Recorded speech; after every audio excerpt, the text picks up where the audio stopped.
We've sent in drones and teams of people, but nothing comes back. But something has. You're a biologist. You served in the military. If I knew what happened, I could save his life. The boundary's getting bigger, it's expanding. We're talking cities, states. You need to know what's inside. So do I.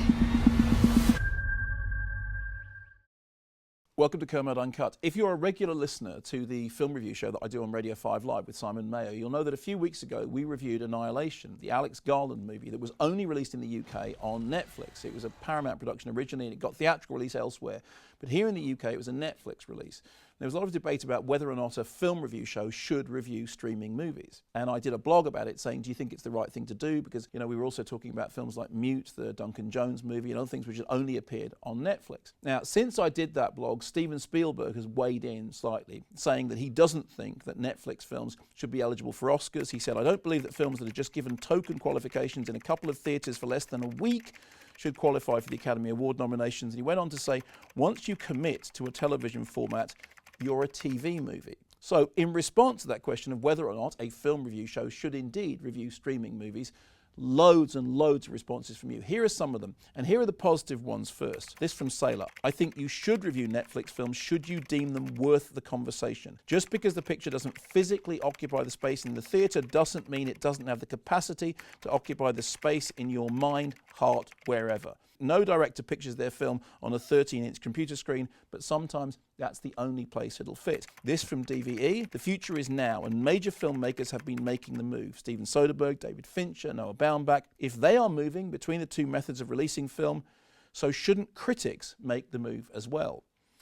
Now, this came in from Nick Savides, and this was particularly interesting. For someone whose first film's main distribution will be through Netflix, it will be wonderful to draw as much attention to it as possible. My film, Family Blood, is a low-budget horror film, which in all likelihood would never have received a major theatrical release due to its limited financial constraints. With a deal at Netflix, it will ensure that our film will be seen by the widest possible audience. Jupiter says a critic should go where the audience is and praise the best of the art form however it arrives. You are our guide and curator, thank you very much, but I'll take that as a compliment, who has to suffer through the worst so that you can discover the hidden gems that we would otherwise never know about.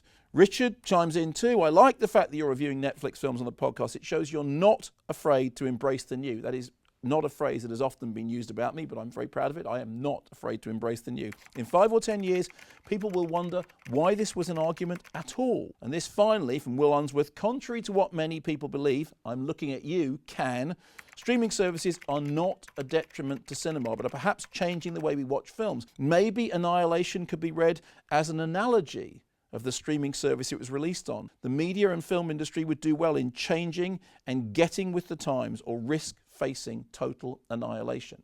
So, many positive comments. Yes, you should review streaming films. However, just as many negative. And I have to say, some forcefully negative. From Mark, emphatically no. Maybe the job of the review should be to bang the drum loudly and get a film of merit full cinematic release when it's gone straight to streaming. Now, this is particularly relevant to Annihilation because it was a cinematic film. Alex Garland himself said he made it for the cinema and it was disappointing that it was only going to be seen on Netflix here. He wanted it to be seen on the big screen, but he also understood that it being sold to Netflix, Netflix distributing it meant that a lot of people would see it, but it was meant to be seen in the cinema. Perhaps the critics should have stood up and had a fight and demanded more cinema screenings. This from Patch Adams, 1981. There are so many movies out there. Critics have to draw a line somewhere. Not having a theatrical release seems like a good cut-off point. Streaming services are TV by another name. Babyface Michael, Netflix is the enemy of cinema and film lovers alike. I wanted to put The Happy Prince on our community cinema in Peel, but they would not grant us a license. The children of our town were denied the joy of seeing this beautiful film on the big screen, which I am profoundly bitter about. Simon Dillon has an interesting point. What happened with Annihilation is a disgrace, and everyone involved with that decision should be thoroughly ashamed of themselves. I am a militant cinema fundamentalist. I don't care how elitist or out of touch or snobby that makes me. Nothing beats the experience and the memories created by going to the cinema. Twisted Kiss adds, every time you select a Netflix box set on your phone, a Lynn Ramsey dies. And this, finally, from Professor Bergman. I've watched Annihilation twice on Netflix and believe it's destined to become a classic. However, I would have liked to have been able to see it on the big screen. It wasn't made for Netflix. Like Okja, Paramount simply lost their nerve. Soon, theatrical releases will be limited to whatever franchise Disney has acquired. And herein lies the real problem. If a film is shown on Netflix, does that deny it a cinema release? Is it good enough to say, well, more people will see it when perhaps it really needs to be seen in the cinema? And I don't have an instant answer to that. All I know is this.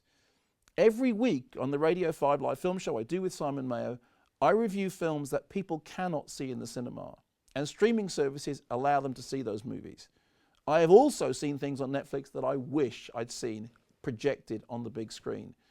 I think the future is probably the two things moving forward together, but I think we have yet to solve exactly how we differentiate between the two, whether there should be a difference between the two, and exactly how the two of them can find peace between each other. Because at the moment, it looks like war